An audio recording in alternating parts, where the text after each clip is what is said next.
not only does refraction bend the image downward, it also magnifies it. I'm going to say that again. Water causes refraction, bending the image downward, and magnifies it. So this is important now. So now back to another clip from that previous video. Let's entertain for a moment the completely absurd notion that water is flat and it always seeks its own level. We're looking across a flat plane of water, 46 miles across. Check this image out right here. Now, I caught this image shortly after Rick and I returned from our trip across the lake. We grabbed a bite to eat, and then we went out to the beach, and it was still clear out, so we got the camera out and looked 46 miles across the lake to see this right here. This image is extraordinary. Okay, the boat right here, I'm going to guess, is less than a mile away.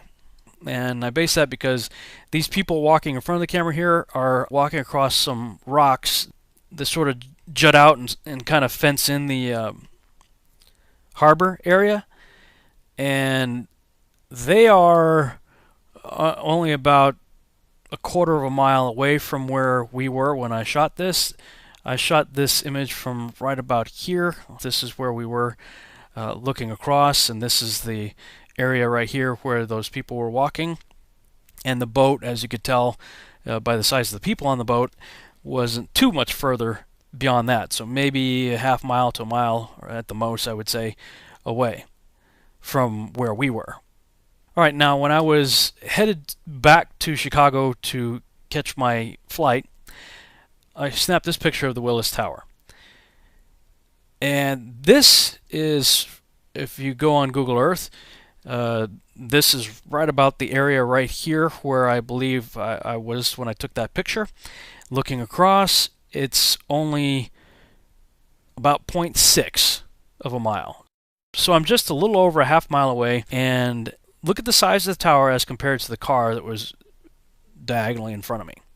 We were looking at the Willis Tower from this direction right here when we were on the other side of the lake. Now, okay, so let me slide the car over and shrink it down to the appropriate scale beside the boat. Do you see something rather interesting here? This building is significantly magnified. The image on the left shows the size and scale of the building next to a car at 0.6 of a mile away. The image on the right shows the same building and the same car with a boat at 46 miles away. The atmosphere really is acting like a lens. What type of lens? A convex lens or a magnifying glass. And let's just go back and hear from the experts once again what's happening with the atmosphere. The science is the same of that of a lens. Here's a simple example. So if you're looking at Chicago here, just maybe now you can just see the top of the Sears Tower, and if our simulated temperature inversion moves into place, hopefully now you can see pretty much all of Chicago, see all the lower buildings, including what's at ground level. So the atmosphere really is acting like a lens. Yes. Again, based on that imagery that I saw looking 46 miles across versus 0.6 miles across, I really do believe that, just like the experts said, the globalist guys, these are people who believe in the globe now, they are the ones that said, hey, the atmosphere really is acting like a lens, and they put a lens in front of the camera to show how it works. So I'm just doing what they're doing. I'm using the same logic that they're using, the same science that they're using. And, science is all about testable, observable, and repeatable data, right? So to alleviate the problem of distorting the edges because the magnifying glass ring is too small, I went on Amazon and I got these plastic magnifying sheets and came up with another way of doing the same thing using the sheet right here. Set the city up, a little cutout of the city, and now I've got the big magnifying glass sheet. Bring the camera right up to the lens. See, that's the normal view of the city. Now let's back up again. The science is the same of that of a lens. Here's a simple example. So if you're looking at Chicago here. The atmosphere really is like acting like a lens. Yes. Atmosphere really is acting like a lens, and this is how much of the city is missing due to the lensing effect, the magnification of the atmosphere. You're missing, a good portion of the city just by pulling my iPhone back on a 3-foot long desk. That's how much I lost of the city. And as with any scientific experiment, you always try to improve upon what you did before.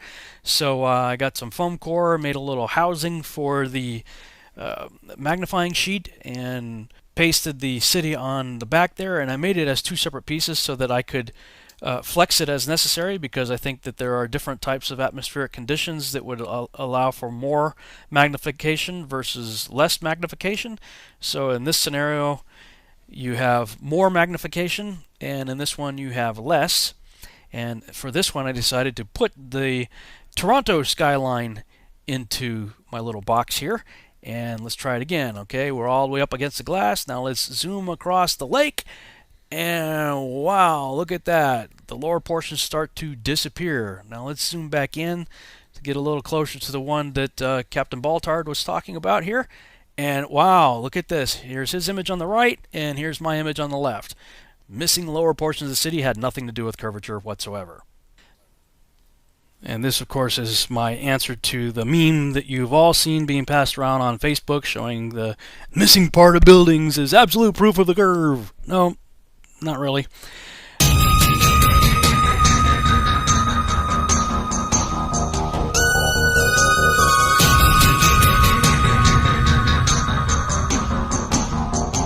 Make your own shirts. Create signs, whatever it takes, get out front of NASA. I still don't understand why I haven't seen a video posted here on YouTube of a bunch of people trying to get out in front of NASA and put some pressure on them. I don't even see that. Like handing back their globes and piling up about 10,000 globes on their lawns saying, here's your globe back. We don't believe it. You haven't proved it. We don't see 24-hour live footage of the Earth spinning in real time with the clouds moving. Time's up. Too much evidence pointing to the fact that we're not a spinning ball. Okay? So with that, thanks for watching, and I'll see everyone in the next video. Who am I? I'm the unsilent majority, Big Mouth. Good. The unsilent majority. The unsilent majority. Who am I? I'm the unsilent majority, Big Mouth. Good. The unsilent majority. Who am I? I'm the unsilent majority, Big Mouth. Good.